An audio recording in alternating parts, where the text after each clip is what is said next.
वो लड़की जो सबसे अलग रही। एलेना पाकर एक साधारण लड़की थी। वह अपने माता पिता के साथ अमेरिका में रहती थी।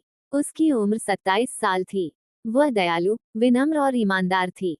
उसे शांत रहना पसंद था। उसके कॉलेज की कई लड़कियों को पार्टियां, संगीत और बॉयफ्रेंड पसंद थे, लेकिन एलेना वैसी नहीं थी। वो कभी मनोरंजन के लिए लड़कों से बात नहीं करती थी। उसने अपनी माँ से कहा, माँ, मुझे बॉयफ्रेंड नहीं चाहिए। मैं अपने पति के लिए खुद को पवित्र रखना चाहती हूँ। उसकी माँ ने उसे प्यार से देखा और कहा, तुम बहुत खास हो, मेरी प्यारी। एलेना हर सुबह अपनी माँ की मदद करती थी। वह खाना बनाती, सफाई करती और फिर कॉलेज जाती। उसके पिता को उस पर गर्व था। उन्होंने कहा, तुम वह सबसे अच्छी बेटी हो जो किसी भी पिता को मिल सकती है। एलेना मुस्कुराई और धीरे से बोली, मैं बस अच्छा करने की कोशिश करती हूँ। वो कभी किसी को चोट नहीं पहुंचाना चाहती थी। कॉलेज में कुछ लड़कियां उस पर हंसती थीं। एक लड़की ने पूछा, क्या तुम्हें अकेलापन महसूस नहीं होता? एलेना ने मुस्कुराकर कहा, नहीं, मैं अंदर से खुश हूँ। मुझे दूसरों के ध्यान की जरूरत नहीं है। उसे विश्वास था कि एक दिन उसे वह सही इंसान मिलेगा जो उसे सच्चा प्यार करेगा।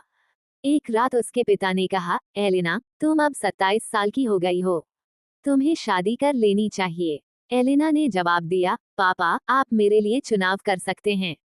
मैं उसी से शादी करूंगी जिसे आप सही समझेंगे। उसके पिता ने अपने एक पुराने दोस्त के बेटे जेसन का रिश्ता तय करने की सोची।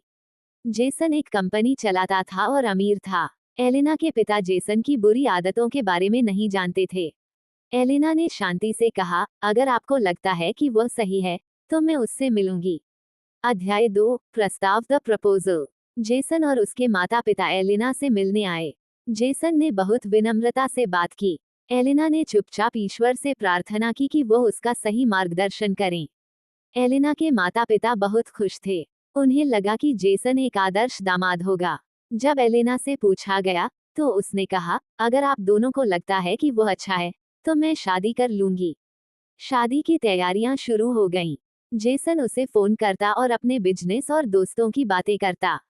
एलेना ने एक बार उससे कहा, मुझे उम्मीद है कि तुम्हारी दुनिया में शांति होगी। जेसन हंसा, उसे एलेना की बात का असली मतलब समझ नहीं आया। शादी के दिन एलेना ने अपने दिल में प्रार्थना की, हे भगवान, इस रिश्ते की रक्षा करना। अध्याय 3, मुलाकात और बदलाव। शादी के पहले कुछ हफ्ते बहुत अच्छे बीते।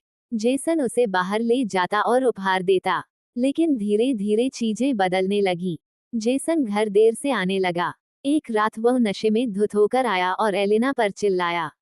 अगली सुबह उसने माफी मांगी और एलेना ने उसे माफ कर दिया क्योंकि वह झगड़ा नहीं चाहती थी। लेकिन ये सिलसिला बढ़ता गया। जेसन एलेना की भावनाओं को नजरअंदाज करने लगा। जब एलेना ने उसे शराब छोड़ने के लिए कहा, तो उसने मजाक उड़ाते हुए कहा, तुम एक टीचर की तरह बात करती हो। एलेना ने हार नहीं मानी। वो उसके लिए पसंदीदा खाना बनाती और उसके बदलने की प्रार्थना करती। लेकिन जेसन अब उसके सीधेपन का मजाक अपने दोस्तों के सामने भी उड़ाने लगा था। अध्याय 4, बदलाव की शुरुआत। जेसन का व्यवहार और भी ठंडा होता गया। एलिना उसके आने तक जागती रहती, लेकिन वह आकर बस इतना कहता, तुम अभी तक जाग रही हो। वो उसे देवी कहकर उसका मजाक उड़ाता। एलिना को एहसास होने लगा कि प्यार तब तक नहीं बच सकता जब तक केवल एक व्यक्ति कोशिश कर रहा हो। उसने अपनी डायरी में लिखा, मैं प्यार के लिए अलग बनी रही, लेकिन शायद प्यार मेरे लिए नहीं बना। अध्याय 5, आंसुओं की रातें। अब हर रात दर्द भरी होने लगी। जेसन का शराब पीना बहुत बढ़ गया। एक दिन एलिना को उसकी शर्ट पर लिपस्टिक का निशान मिला। जेसन ने इसे मामूली बात कहकर टाल दिया और उसे ज्यादा भावुक बताया। एलिना अंदर से टूट रही थी। उसने अपने माता पिता से भी सच नहीं बताया ताकि उनका दिल न टूटे। जेसन ने उससे कहा कि वो उससे प्यार करना बंद कर दे क्योंकि उसे एलिना का समर्पण दबाव जैसा लगता था। अध्याय 6, टूटने की कगार, द ब्रेकिंग पॉइंट।